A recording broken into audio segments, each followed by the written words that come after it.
Halo guys, kali ini kita ke DPR RI. Nah, jadi DPR kita ini baru saja membuat revisi soal tata tertib DPR yang banyak sekali memunculkan ambiguitas kekuasaan lah. Nah, jadi revisi tata tertib ini sangat kontroversial karena memunculkan kekhawatiran yang serius mengenai separation of power dan juga check and balance dalam sistem ketatanegaraan kita. Nah, meskipun tujuan revisi ini diklaim untuk memastikan pejabat negara yang terpilih memenuhi syarat dan tidak bermasalah, tapi muncul pertanyaan besar mengenai mekanisme dan batasan evaluasi yang akan dilakukan. Kalau kita lihat dari poin-poin revisi ini misalnya, soal evaluasi pejabat negara. Nah, komisi terkait di DPR yang sebelumnya melakukan uji kelayakan atau fit and proper test dapat melakukan evaluasi terhadap kinerja pejabat yang bersangkutan, baik itu KPK, Hakim MK, dan MA, bahkan Kapolri. Nah, rekomendasi pemberhentian ini juga bisa dikeluarkan hasil dari evaluasi jika ditemukan masalah, dan jadi dapat direkomendasikan kepada pimpinan DPR dan diteruskan ke instansi yang berwenang gitu. Nah, lalu soal interpretasi dari kewenangan ini, apakah rekomendasi ini akan mengindikasikan kewenangan DPR untuk benar-benar mencopot atau memberhentikan pejabat tersebut? Nah, inilah yang menjadi sumber perdebatan. Nah, kenapa muncul kekhawatiran? Karena begini, banyak sekali akan menimbulkan masalah, seperti misalnya potensi konflik kepentingan. DPR sebagai lembaga politik rentan terhadap kepentingan politik tentunya.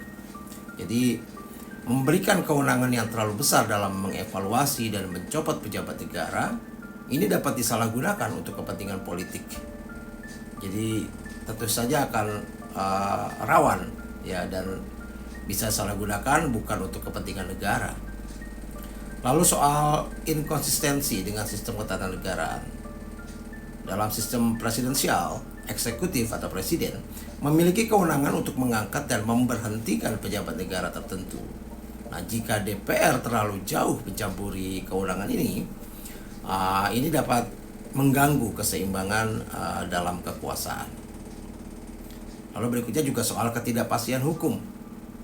Kriteria dan mekanisme evaluasi yang tidak jelas ini dapat menciptakan ketidakpastian hukum dan membuka celah bagi interpretasi yang subjektif.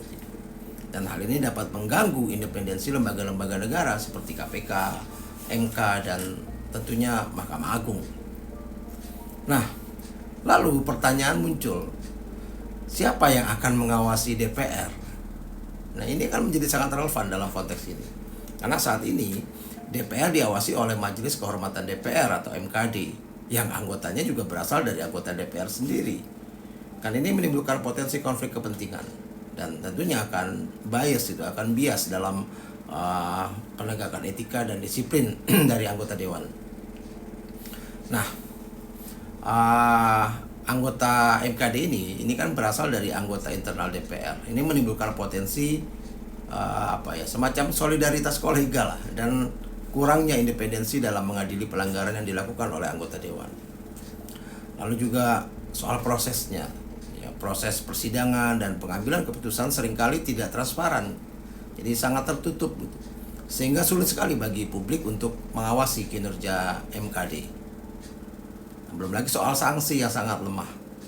Nah, sanksi yang diberikan MKD seringkali dianggap tidak sepadan dengan pelanggaran yang dilakukan, sehingga kurang bahkan sangat tidak memberikan efek jerah.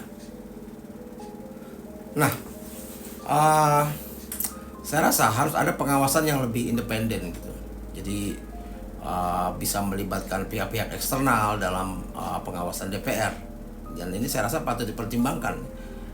Banyak alternatif lah yang bisa diusulkan, antara lain misalnya soal pembentukan panel independen, misalnya melibatkan rektor perguruan tinggi, ketua senat, guru-guru besar, pengamat politik, pakar hukum, tokoh masyarakat, dan mungkin perwakilan organisasi mahasiswa atau banyaklah pengawas-pengawas independen yang bisa bergabung dalam panel ini. Atau bahkan bisa melibatkan konsultan asing merekrut konsultan asing dengan keahlian di bidang tata kelola pemerintahan ini juga bisa. Jadi pengawasan terhadap parlemen ini bisa dilakukan sampai ke soal etika publiknya. Jadi tentu kriteria dan mekanisme kerja soal konsultan asing ini juga perlu dirumuskan dengan sangat hati-hati untuk menghindari intervensi asing yang merugikan kepentingan nasional. Nah, lalu juga soal audit, ya harus dilakukan audit kinerja oleh lembaga independen. Nah, menggunakan lembaga audit kerja yang independen ini akan bisa mengevaluasi kinerja DPR secara berkala, termasuk efektivitas dari legislasi yang dilakukan. Lalu soal penggunaan anggaran dan tentunya soal penegakan etika. Nah, jadi ya kalau kita lihat seperti apa sih yang kita butuhkan untuk mengawasi ini, atau semacam kriteria seperti apa yang kita perlukan untuk menjadi seorang pengawas independen gitu. Tentu saja mereka yang memiliki integritas gitu, memiliki rekam jejak yang bersih dan tidak terlibat dalam konflik kepentingan. Lalu juga yang punya kompetensi, memiliki pengetahuan dan pengalaman yang relevan di bidang pengawasan hukum, juga soal politik atau tata kelola pemerintahan. Lalu tentunya independensi, jadi tidak memiliki afiliasi politik atau kepentingan pribadi yang dapat mempengaruhi objektivitas dalam pengawasan. Nah, tentunya yang jauh lebih penting adalah soal transparansi, bersedia untuk membuka informasi mengenai proses pengawasan dan hasil evaluasi kepada publik. Nah, jadi kira-kira seperti itulah. Nah, lalu bagaimana misalnya kalau ada